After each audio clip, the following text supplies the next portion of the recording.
Hello friends, welcome back to my YouTube channel the speaking stars. मैं हूं आपकी astro friend Shivani. आशा करती हूं आप जहां भी हैं मस्त हैं, स्वस्थ हैं। इसी आशा के साथ आज का टॉपिक जिस पे हम बात करने वाले हैं वो है राहु केतु का जो ट्रांजिट होने वाला है 18 मई 2025 को एक्वेरियस साइन में।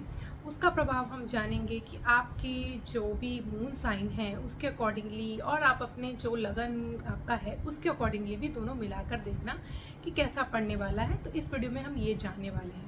उससे पहले जल्दी से मेरे चैनल को सब्सक्राइब कर दीजिए। आप लाइक, शेयर और कमेंट भी कर सकते हैं। पर्सनली कुंडली रीड करवानी है तो दिए गए नंबर पर आप संपर्क भी कर सकते हैं।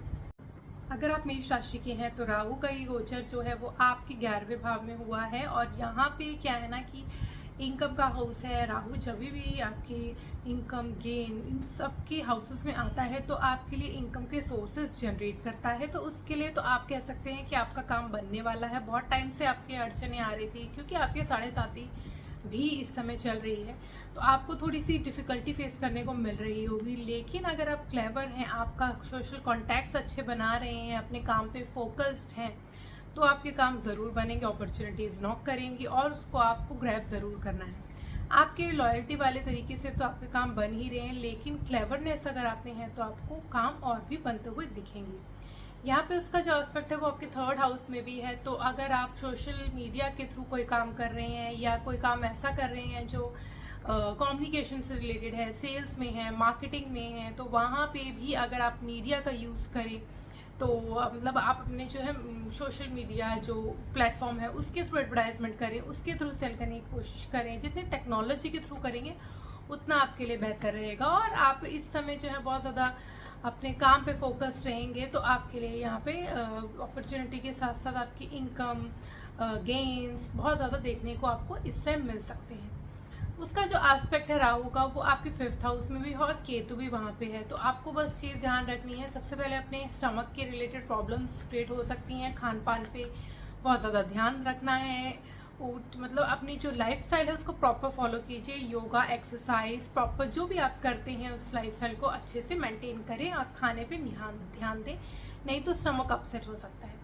सेकंड चीज़ ये है कि आप, क्योंकि राहु आपके 5th हाउस में एस्पेक्ट कर रहा है, तो अगर आप लव रिलेशनशिप में आपका कोई बिलवर्ड है तो उसके साथ ब्रेकेज हो सकती है। तो बहुत ध्यान रखिएगा कि मिसअंडरस्टैंडिंग क्रिएट ना हो। और अगर बहुत ज़्यादा सीरियस रिलेशनशिप नहीं है तो ब्रेकेज होने के ज़्यादा चांसेस हैं।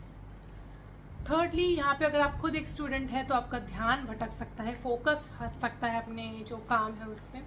अगर आप न्यू लर्निंग के लिए जाना चाहते हैं, टेक्नोलॉजी रिलेटेड कुछ जाना चाहते हैं, या आप कहीं जाके अपने फॉरेन जाके अपने स्टडीज़ करना चाहते हैं, उसके लिए अच्छा है। लेकिन जैसे मैंने बताया आपका ध्यान भटकने का बहुत ज़्यादा चांसेस हैं, तो अपने फोकस को मेंटेन रखिएगा। यहाँ पे आपके 7th हाउस में भी एस्पेक्ट है, तो आपको अपने पार्टनर के साथ बहुत ज़्यादा पोलाइट रहना है, कम्युनिकेट करना है, सॉफ्टली उनको टाइम देना है और बहुत ज़्यादा आर्ग्यूमेंट में इन्वॉल्व नहीं होना। अगर ज़्यादा आर्ग्यूमेंट करेंगे, उनकी बात नहीं सुनेंगे, या हो सकता है कोई ना कोई चीज़ ऐसी मिसअंडरस्टैंडिंग क्रिएट हो, तो उस चीज़ों से बचना है। जितना बचेंगे उतना अच्छा रहेगा।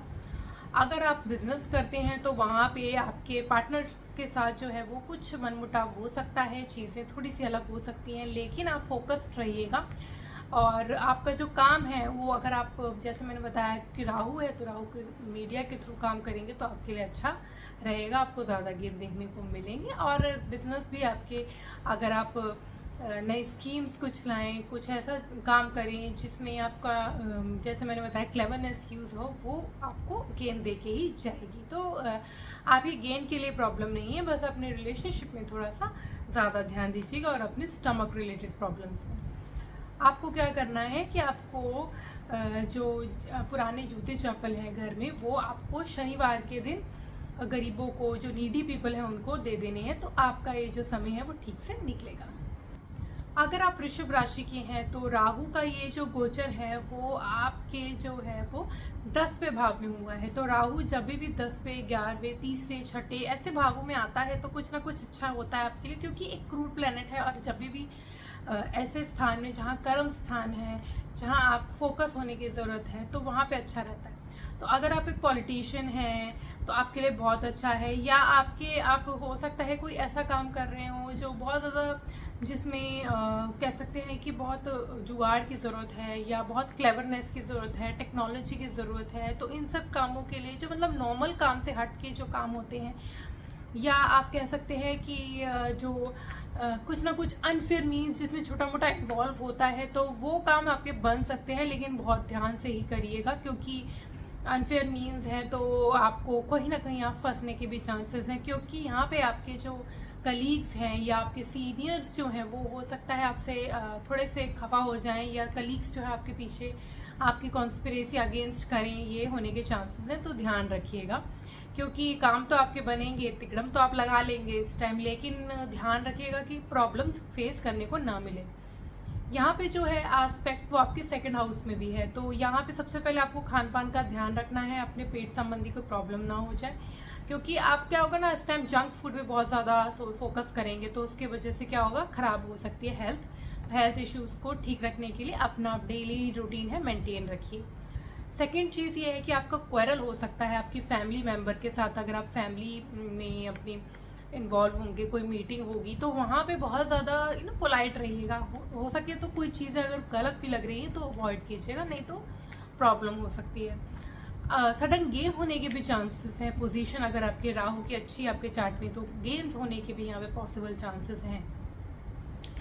यहाँ पे आपका फोर्थ हाउस में भी एस्पेक्ट करा है, तो जैसे मैंने बताया, घर का एनवायरनमेंट थोड़ा सा बिगड़ सकता है। आप हो सकता है घर से अलग जाकर काम करें, या अपने घर पे आप बहुत सारे टाइम से हैं, तो आप को अपने घर से कहीं और जाके जॉब लगे या कहीं और से काम करने का मौका मिल सकता है। मतलब घर से अपना दूर रहने का यहाँ पे संभावनाएं क्रिएट हो रही हैं। अगर आप फॉरेन जाके काम करने का सोच रहे थे इस समय, तो हो सकता है वो भी। बाकी अलाइनमेंट्स देखनी पड़ेगी, आपके जो चार्ट है उसमें कैसी है, उस पर डिपेंड करता है। मतलब मदर से, होम प्लेस से दूर जाने के चांसेस यहाँ पे क्रिएट हो रहे हैं। आपके घर में बहुत ज़्यादा अच्छा एनवायरनमेंट आपको नहीं लगेगा, आपको लगेगा कि कुछ ना कुछ मनमुटाव हो रहा है। तो इसलिए बेहतर रहेगा कि आप काम पे फोकस रखें और घर की चीज़ों में ज़्यादा इन्वॉल्व ना हो। यहाँ पे जो एस्पेक्ट है वो आपके 6th हाउस में है, जो कि बहुत अच्छा है, क्योंकि राहु का एस्पेक्ट 6th हाउस में आपके कोई भी प्रॉब्लम्स हैं, आपके एनिमीज़ हैं, या अगर आपने कोई केस आपका कोई है पेंडिंग, उसमें आपको बहुत टाइम से अटक रहा था, तो उसमें आपको जीत मिल सकती है। अगर आप एक स्टूडेंट हैं तो कॉम्पिटिटिव एग्जाम्स में अच्छा हो सकता है, या कॉम्पिटिशन जो भी है उसमें अच्छे हो सकते हैं चांसेस। तो ये चीज़ें यहाँ पे गेन करने की है। लेकिन छठे भाव में है तो आपकी छोटी छोटी प्रॉब्लम, जैसे कि आपके कोई ना कोई सर दर्द, पेट दर्द, ये सब चीज़ें लगी रह सकती है। तो ये आपको, जैसे मैंने बताया, लाइफस्टाइल को प्रॉपर मेंटेन करना है, खाने पे नियंत्रण रखना है, क्योंकि सेकंड हाउस में एस्पेक्ट और 6th हाउस में कर रहा है। तो आप सेकंड हाउस की चीज़ों को ध्यान नहीं रखेंगे, अपनी स्पीच पे ध्यान नहीं रखेंगे, अपने खाने पे ध्यान नहीं रखेंगे, तो छठे भाव से रिलेटेड प्रॉब्लम्स क्रिएट हो सकती है। तो ये बहुत ध्यान रख के आपको चलना है, अदरवाइज आपके लिए बहुत अच्छा है। आपको क्या करना है ना, कि आपको यहाँ पे जो आपके शिवलिंग होगा, अगर आपके घर में है तो अच्छी बात है, नहीं तो आप मंदिर जाइए और शिवलिंग में मंडे को जल चढ़ाइए, उनकी शिव जी की आराधना कीजिए, तो आपके लिए ये जो समय है वो अच्छे से निकलेगा। अगर आप मिथुन राशि के हैं तो राहु का ये जो गोचर है वो आपके 9वें भाव में हो रहा है। तो यहाँ पे सबसे पहले तो आपकी हायर लर्निंग्स के लिए बहुत अच्छा है। आपके ट्रैवल के बहुत ज़्यादा चांसेस क्रिएट हो सकते हैं, long distance travel related to your work और related to your learning, new learning के लिए। हो सकता है कि आप कहीं फॉरेन प्लेस में या दूर जाके आपको कोई गुरु मिले, लेकिन ध्यान रखिएगा आपको फेक गुरुज मिल सकते हैं, भटका भी सकते हैं। नया कोई रिलीजन, नया कोई कल्चर फॉलो करने का आपका हो सकता है इच्छा हो, या हो सकता है कि आपको कुछ नया फेथ पे, मतलब फेथ आपका कोई नया हो सकता है, कोई नया सिस्टम पे आप फॉलो करना, जैसे मतलब आपका जो कल्चर है उससे हट के कुछ कल्चर को आप फॉलो करने का सोच सकते हैं, कुछ न्यू लर्निंग्स कर सकते हैं, गुरुओं से मिल सकते हैं, जैसे मैंने बताया। एंड यहाँ पे क्योंकि 9th हाउस में है तो आपके एस्पेक्ट कर रहा है आपके 1st हाउस को, जो कि अच्छा है आपके लिए। अगर आप बहुत ज़्यादा, मतलब अगर आप बिजनेस में हैं तो बिजनेस में आपको चतुराई चाहिए होती है, तो क्लेवरनेस के लिए अच्छा है।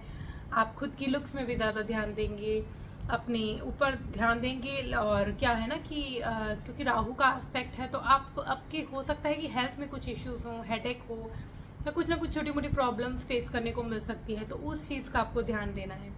यहाँ पे 9th हाउस में होकर राहु जो है वो आपके 3rd हाउस पे एस्पेक्ट कर रहा है, which is good if you are in social media के थ्रू काम कर रहे हो, या आपके हो सकता है कि आपके सिबलिंग्स के साथ मिलके आप कहीं जाओ, लेकिन उनके साथ रिलेशन ख़राब हो सकते हैं। नेबर्स के साथ रिलेशन में ध्यान रखिएगा, मनमुटाव हो सकता है कुछ ना कुछ, तो ये चीज़ें हो सकती हैं। तो बैलेंस बना के रखिएगा, आप जितना हो सके ध्यान रखिएगा इन चीज़ों का। इसके बाद यहाँ पे जो एस्पेक्ट है वो आपके 5th हाउस पे है, जो कि आपके जैसे मैंने बताया लव रिलेशन अगर कोई है तो वहाँ पे आपके लिए थोड़ा सा खटास आ सकती है। और वैसे तो आपका लव रोमांस पैशनेट रहेगा, पैशन पूरा होगा उसमें, लेकिन चीज़ें जो हैं अगर मिसअंडरस्टैंडिंग क्रिएट होगी तो प्रॉब्लम भी हो सकती है। तो कहीं घूमने जा सकते हैं अपने बिलवड के साथ या अपनी बच्चों के साथ, आपकी फैमिली है तो आपकी, अगर आप स्टूडेंट है तो अपने ध्यान को भटकने से बचाइए, अपने काम पे फोकस रखिए, जो भी आप लर्न करते हैं, जो भी आप स्टडी करते हैं उस पर फोकस रखिए। अगर आप स्टॉक मार्केट में इन्वेस्ट करने का सोच रहे थे तो ध्यान रखिएगा, इस समय बहुत ज़्यादा बिना सोचे समझे कुछ भी मत कीजिएगा, नहीं तो प्रॉब्लम लॉसेस फेस करने को मिल सकते हैं आपको। तो ये कुछ चीज़ें हैं जो आपको ज़्यादातर मेजरली ध्यान देनी है। अदरवाइज़ क्योंकि 9th हाउस में है राहु, तो आपकी लॉन्ग डिस्टेंस ट्रैवल ये सब चीज़ें जो है ज़्यादा अच्छी रहेंगी। लर्निंग्स के लिए बहुत अच्छा है, लैंग्वेजेस आपको चाहिए, अपनी लैंग्वेज से हट के कोई लैंग्वेज सीखनी है उसके लिए बहुत अच्छा है। पिलग्रिमेज में जा सकते हैं, नई नई यात्राएं कर सकते हैं जगह, ये सब के लिए अच्छा टाइम है ये। तो आप क्या कर सकते हैं कि आप शिव जी की शिवलिंग में आपको जल चढ़ाना है डेली, अगर डेली नहीं तो मंडे को तो ज़रूर चढ़ाएं, तो आपके लिए ये जो समय है और भी अच्छे से लेके रिजल्ट देके जाएगा। तो आज हमने जाना मेष राशि वालों के लिए, वृषभ राशि वालों के लिए और मिथुन राशि वालों के लिए ये जो राहु का गोचर हो रहा है जो कि तकरीबन 1.5 साल के लिए है, तो वो कैसा रहने वाला है, तो आप पे कैसा इफेक्ट उसका रहेगा। तो ये सब हम जो है वो फर्स्ट जो 3 साइंस के बारे में जाना है, और सेकंड जो है हम लोग जानेंगे जो नेक्स्ट 3 साइंस है जो कि कैंसर, लियो एंड वर्गो है। तो for that stay tuned, stay connected, do subscribe my channel and नीचे दिए गए बेल आइकन को जरूर प्रेस कर दीजिए ताकि आपको मेरी लेटेस्ट अपडेट मिलती रहे। तब तक के लिए ओम शांति, thank you and take care.